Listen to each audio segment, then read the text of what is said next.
Hi and welcome to all the racing viewers out there and each and every one of you joining us for this pre-recorded show. It is on Thursday morning for the Friday meeting at Turffontein on the Standside track, and just having a look, it's a twilight meeting, 15:35, so twilight into the night, and on the line with me is none other than Alistair Cohen. Alistair, two things. Firstly, how do we find you this morning? And secondly, what do you make of the card? Good day, Sheldon. Good day to all the viewers. You find me well. You find me fresh. You find me ready to go for round 4 of the Turffontein week. Monday, Tuesday, Thursday, and Friday twilight. Good to have a twilight meeting at the Big T as well. The light should turn on sort of halfway through the race meeting. So, yeah, you find me good and ready to go. Looking forward to showing a bit of face as well and doing a little bit of PR for the sale coming up on Sunday at Madison Park.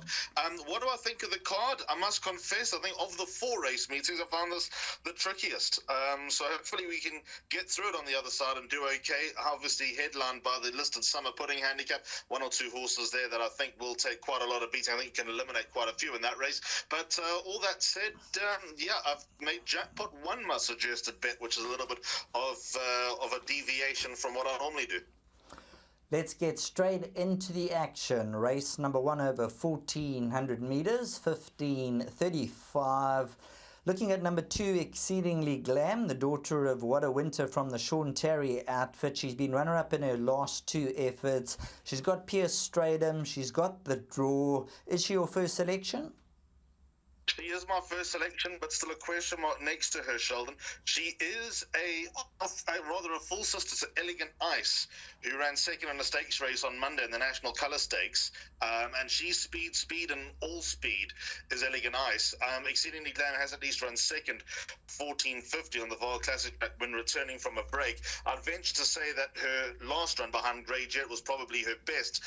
On that performance, finished in front of Mr. Island, who at the time of recording is a runner, but obviously he runs at Turffontein just a day earlier. She's got to be a highly doubtful starter. Obviously, if she does win, then she's definitely not running. If she doesn't, I'm sure she still won't run.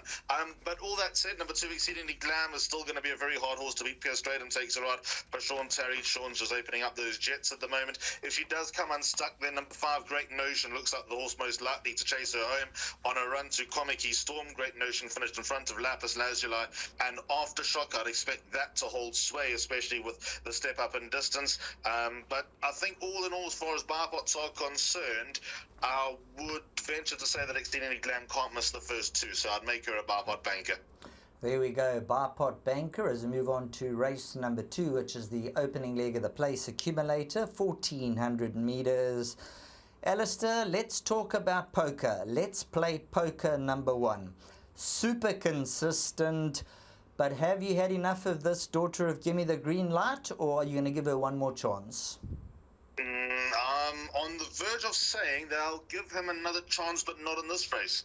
I like a horse quite strongly. Look, he's overdue. He's had his chances. I think the last time he was probably just undone by a deep draw. He runs a new ownership here. Good to have JP van der Merwe up on the half-field. Had reasonable excuses returning, not striding out last time and slowly away. The slowly away might have been by design. There's a lot of runs that make him a danger here. Number 1, Let's Play Poker. Number 2, Serrano, also very much alive. The draws obviously of no help whatsoever. Blinkers go on for the first time, so I'll kick for touch with him. I'll make him a horse that wouldn't surprise me if he won. But I like Baynak, number 3 on the card, a lot, Sheldon.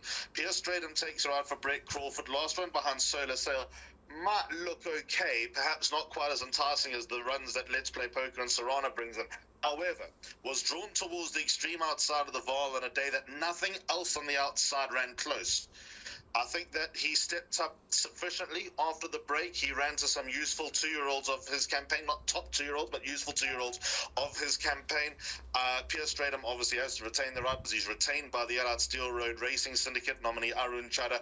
I like this horse and I like him a lot. I think he'll take a lot of beating. I think he represents a lot of value against horses that are banging on the door, and I'm going to make Baynak my top selection. valid respect for numbers 1 and 2. I think that they probably represent a bit of value for exacta purposes, box exacta purposes. Number 7, Chabelle, also enters that kind of discussion. There wasn't much between him and Baynak last time, but obviously Chabelle had the advantage of an inside draw at the Val, whereas Baynak had to basically run by himself last time out. So I think that form would just about stand up, certainly this time as well. And watch the market for first-timers. But if I do have a bet in race 2, it'll be Banker Baynak to win in an exacta, and I'd bracket with numbers 1, 2, and 7 for second.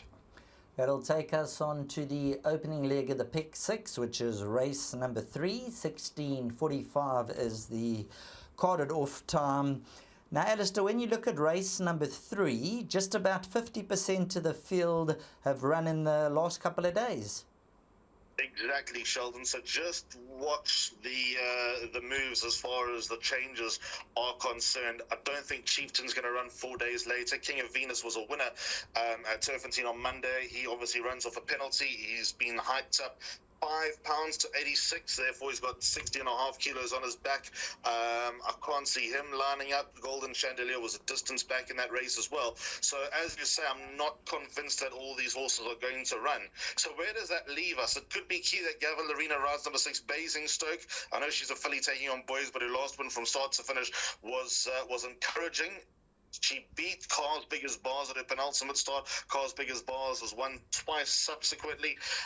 Basingstoke obviously has a lot of pace, which is going to be a huge advantage over this 1,000 metres. The track will be running a little bit sticky. There's no forecast rain around, but with that said, the rain that came a week earlier would have definitely taken the sting out of the ground, so it might not be running as fast as you'd expect, but she's on the up. She could be underappreciated by the handicapper. So anticipating all the scratchings, and at the time of recording, none of them are scratched, but anticipating the scratchings, number 6, Basingstoke does lead the way. But I think it's a very tricky race. It's hard to put a pen through any of the...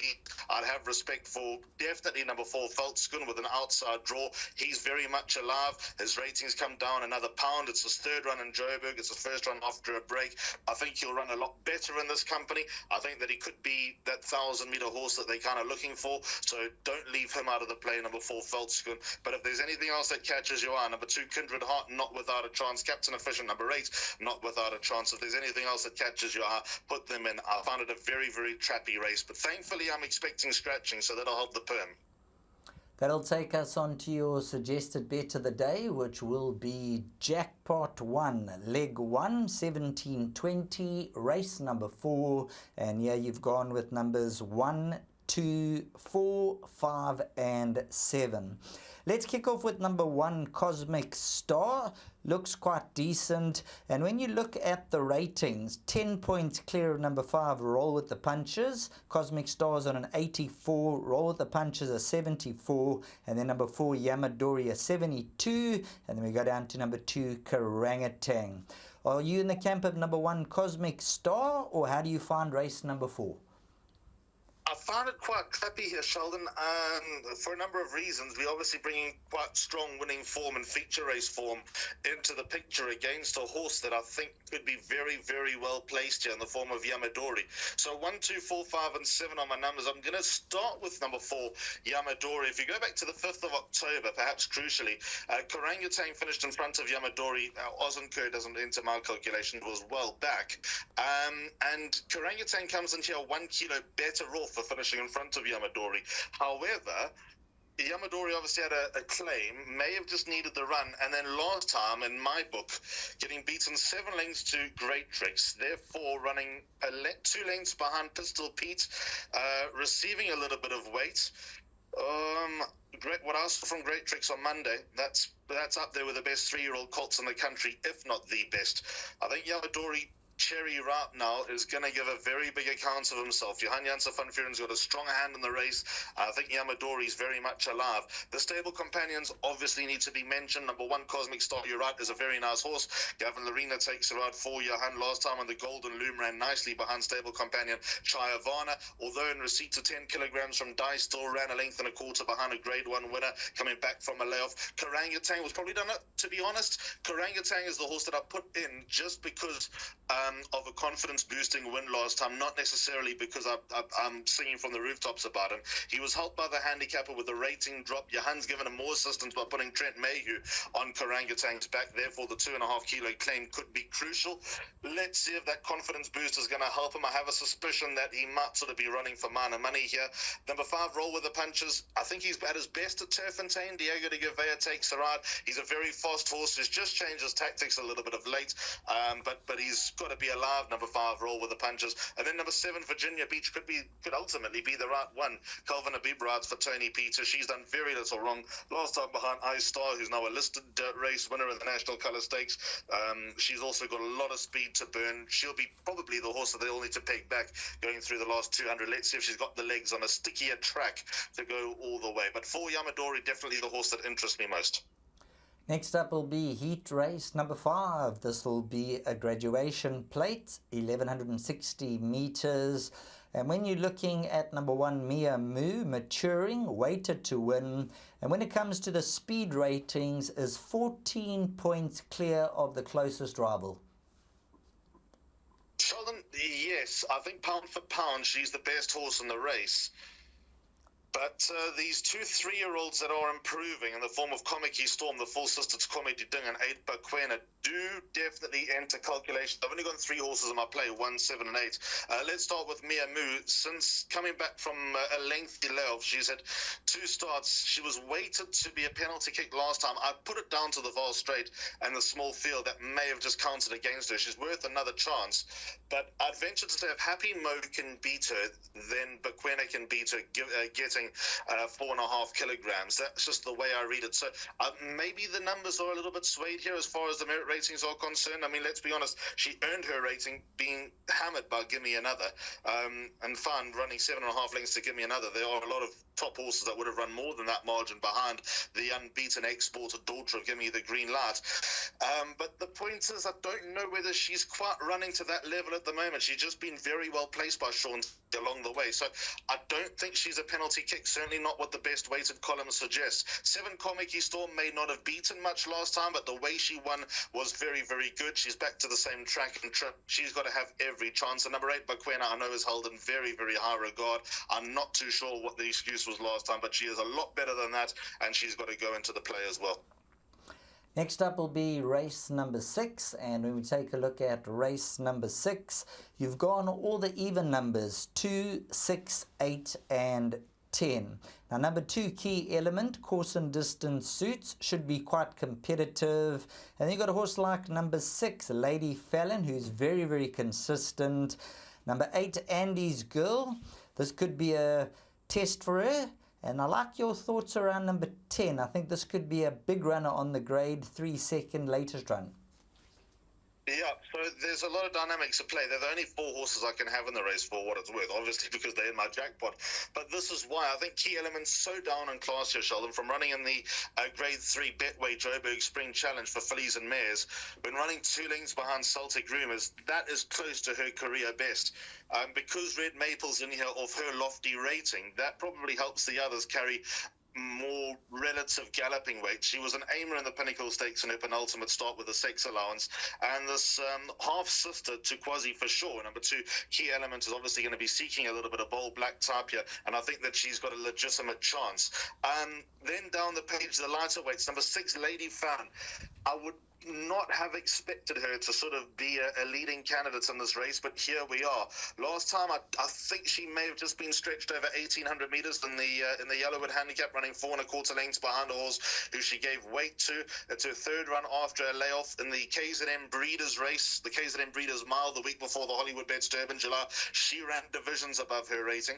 3 3/4 lengths behind Mrs. Geriatrics. That alone is going to put her into the picture. I think that Lucky Hoodalakis may have found her happy place. Number 6, Lady Fallon. Then we obviously got to go to number 8, Andy's Girl. Adam Azzi has planned this race for, he's told me, many, many months. The summer putting handicap to get her in here off the right weight on the back of a win. So everything's gone according to plan. She, again, looked an absolute aimer last time. She did the job in no uncertain terms. She won it easier than the margin suggested. And then on to number 10, Sukhumvit. Sheldon, I think think pound for pound, she's not far off the best in this race, ability-wise, but she is not the easiest ride. She can take a hold, and she's got an awkward draw. You can see the logic to get into this race as well. Peaking, Alec Ledyard has hit a bit of form now with winning the Victory Moon on Monday with Greeting My Master. She's definitely not ruled out. I don't know what her best distance is, because a while ago I would have said she'll go in a mile and a half. Now I don't know if she gets 2,000 meters legitimately, so I'm not too sure where she stands. If Keratila Kachedi can just keep a lid on her, she's a big danger. You'll know your fate with her by the time they go through the corner of the track. 2 races left on the card, races 7 and 8 for the guys looking to play the last double.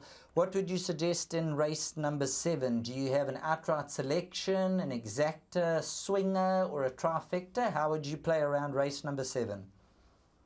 I think I'm going to settle on my 3 numbers to answer that question, Sheldon. Numbers 1, 5, and 8. The top selection's probably a little bit tricky, and I'll tell you why in just a moment. But I'm also satisfied that the horses I've left out have got a little bit to do. It's just a matter of trying to find the winner out of the 3 that I've got. So 1, 5, and 8, I'll probably go with number 1, Strewn Sky, as my top selection. Was unlucky last time out, finished behind Total Surrender, finished behind number 5, Birthright, to Urea Poses. On the weights, Strewn Sky comes in here 2.5 kilos better off for a quarter of a length beating. That alone has got to make the son of Patala Palace a huge runner. Gavin Lorena's riding at the top of his game. The son of Patala Palace didn't stay at his penultimate start over 2.6. If you eliminated that run, he's got super consistent form. It's got to make him a horse to really consider. Number 5, Birthright, as mentioned, does look held by number 1, Strewn Sky on that last run, but I also think that he's now come to hand, number 5, Birthright. He goes 2,000 meters for the second time in his life. The first time he went in this trip, I just don't think he was ready for it. He pulled, he over-raced. He didn't run his race. I think now's the time that he's just learned how to race a little bit more and a little bit more experience. Now's probably the time to try him again. He might run into the same trap of not quite getting home over 2,000 meters, but he certainly runs like he'll get the trip, and Alec Led has always maintained that. And a horse that I've always been loyal to, number 8, Celtic Rush. I'm running out of time for number 8, Celtic Rush, but I think I'm in the credit for him because he just keeps running in the top 4 and is good value for quartet purposes. Trent Mayhew takes Serrati, obviously only claims half of the 2.5. Lots of claim. He has not had the most straightforward runs. He just seems a victim of not getting in and travelling a little bit deep and not getting the rub of the green, etc., etc. His last run was a big step in the right direction, comes down a pound in the rating. So for that reason, I put him in the race more out of loyalty than expect. So there we go, 1, 5, and 8, the only horses who I think can win the penultimate. So, on to the last race we go, race number 8, the final hurdle to negotiate. And just having a look at the field, Alistair, number 2, Quantum. Going to be a fitter horse now, comes down in class. And I just got a feeling that this is a horse that might be worth taking a few each-way bets, throwing into the exactas, and maybe a small little win bet on the nose. So, Sheldon, it's a hard race, but weirdly, I agree with you. She's been the subject of attempted betting coups more than once. So watch the market at number 2, Quantum. That might give you the direction that you need. Crucially, Caden Brewer gets the most out of her. 3 wins of her 4 career wins have come under Caden. So I think that's a good sign. Look, last time VJ's Angels was found the right race. And if you consider that Quantum was 4.5 lengths behind a Grade 1 winner who was just an absolute aimer on that occasion, that makes her very interesting. So, yeah, she does have a winning chance in a wide open race. But there's a lot of chances here. I think number 8, Palace Dance, is very much alive. She was well beaten by Oxalis Gold in her last start, but I also get the feeling that she was probably undone by the inside track. She doesn't quite quicken, so I think the further she goes, the more she races, the better she'll be. She gets Lorena on board here for Tony Peter. Obviously, number 10, Greenhouse, could be anything. I don't think she beat much last time, but the point is it was a massive step in the right direction, and she can obviously improve with that maiden win under the belt with fresh legs coming into the race. Don't know how Miss Leah's going to go with a step up in distance. She looks like a sprinter. She runs like a sprinter. The form lines are all working out, so I respect her, but she remains interesting without being a confident choice. But yeah, you're right. Number 2, Quantum, and 8, Palace Dance are the 2 horses that interest me most in a very, very tricky last race. If you have the budget, go as many horses as you can in your pick 6 and jackpot 2. What do you know about number 4, Just Be Nice? How's the progress that side? I think she'll need the run a little bit. She does seem to. She was laid off because she just doesn't like the hard going. She is at her best when the grass is green and the sting out. Hoping for a minor stake check. If she won, that would be incredible, but not expecting it here. Expecting her to be better off with this run under the belt and maybe have a go next time or the time after. Alistair, for all your followers out there, we're going to bring your suggested bet up on screen, which is Jackpot 1. So if you want to take your fans through your selections, please. Yep, thanks, Sheldon. So 5:20 is when Jack 1 gets underway. That'll be at the back of Fairview. So hopefully Fairview's gone according to plan, and you've got a little bit of extra budget to have a go here, whatever bet you want to take. But my suggestion is Jackpot 1, 1, 2, 4, 5, and 7. Cosmic Star, Karangutang, Yamadori, Roll with the Punches in Virginia Beach. Bar 1, 7, and 8, Mia Moo, Komiki's Form, and Bakwena. Then 4 horses in the listed Summer Pudding handicap. Numbers 2, Key Elements, 6, Lady Fallon, 8, Andy's Girl, and 10, Sukhumvit. And then 3 runners in the final leg race. Number 7, 1, Strewn Sky, 5, Birthright, and 8, Celtic Rush. Well, thank you very much, Alistair. Enjoy your time, and we'll chat to you soon. That's a wrap. Thanks so much, Sheldon. Always appreciate it. Absolutely wonderful having Alistair Cohen on the line, giving us all his selections. Best of luck to you, the viewer, and hopefully your horses get into the number 1 box.